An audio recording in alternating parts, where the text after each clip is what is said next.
So today we're talking about the intersection of resiliency, which is the theme of this conference, and housing, and particularly affordable housing, which is more and more in the news, even though its criticality and importance to communities hasn't really changed that much. But for many different reasons, we're paying more attention to it, sometimes for good, sometimes for bad. So what is this intersection? How do we deal with it? How does resiliency intersect housing? Those are some of the things that we are going to try and unpack, hopefully over the next 55 minutes or so. So hopefully most of you have heard of Housing Virginia. We are a statewide nonprofit coalition of people who are involved in the housing industry in some way. We have realtors, we have home builders, we have fair housing folks, we have local government officials. Vaughn is on our board. He's one of our all-star board members. So we really get anybody who touches housing in some way, bring them together onto a board, hold events, provide data, host events, and come speak to industry groups like yourselves to talk about housing. So if you need data, if you need research, if you need some sort of help with housing in your comp plan, we are your go-to resource. There we go. So why is Housing Virginia thinking about resiliency? Why do we even want to touch and approach this subject? Well, we have a long history of connecting housing with other important major issues. So in the past, we've looked at the intersection of housing and schools, public schools, especially elementary schools and neighborhood schools, and how housing choice and housing opportunities, or on the other hand, housing segregation in our communities affects school quality and school performance, and how we can marry those two things together. We've also talked about housing and energy efficiency, especially in large multifamily projects. And most recently, we've done some work, a lot of work actually, around the intersection between housing and health, both personal health and community health. And we did a report looking at that intersection in the Williamsburg region, which I have some copies of on our table outside if you're interested.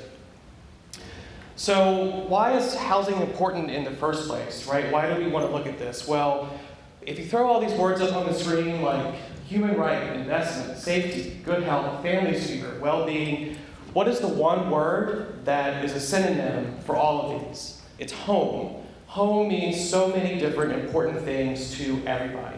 And there's a really good reason why this is so important, is because everybody needs a home to be successful in life. Successful in their upbringing, successful in their career, successful in their family life. Everybody needs a stable, quality, and affordable home. So how do we make sure that happens when we're faced with these resiliency challenges, when we're faced with climate change, when we're faced with drastically changing neighborhoods? How do we manage that? Another reason is that, in order to be successful, to build resilient communities, every single industry must rise to this challenge. And housing is no exception. In fact, we play, in my opinion, a pretty darn important role in this.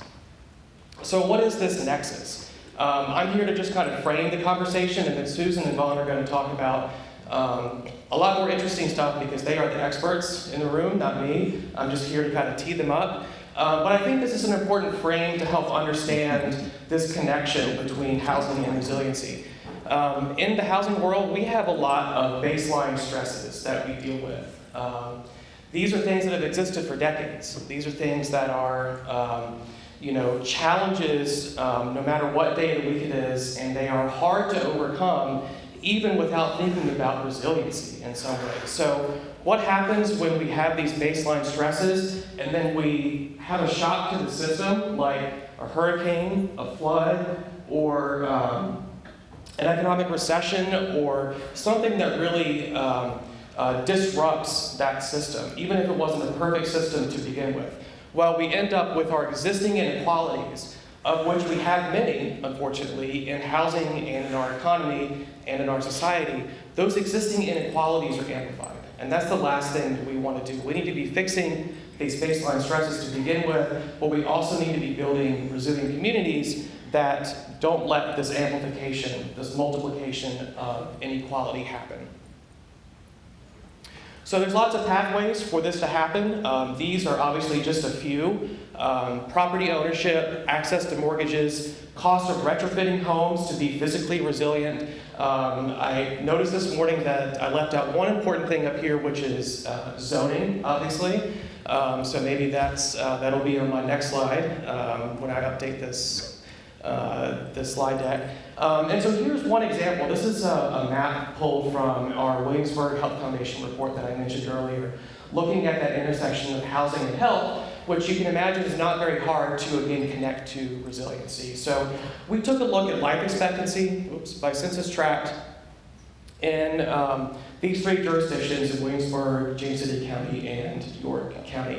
And we said, okay, where are the places that are above the median life expectancy, and where are the places that are below? So if you're above the median life expectancy of about 80 years, you're in one of the green census tracts. And what happens when we map all of the existing dedicated affordable housing supply in that region, so low-income housing tax credit units, housing choice vouchers, and public housing, it turns out that only a small amount of that dedicated affordable housing that houses families, that houses workers, folks that are really critical to the success of our community, who just don't have a lot of income, most of those homes are not in healthy communities.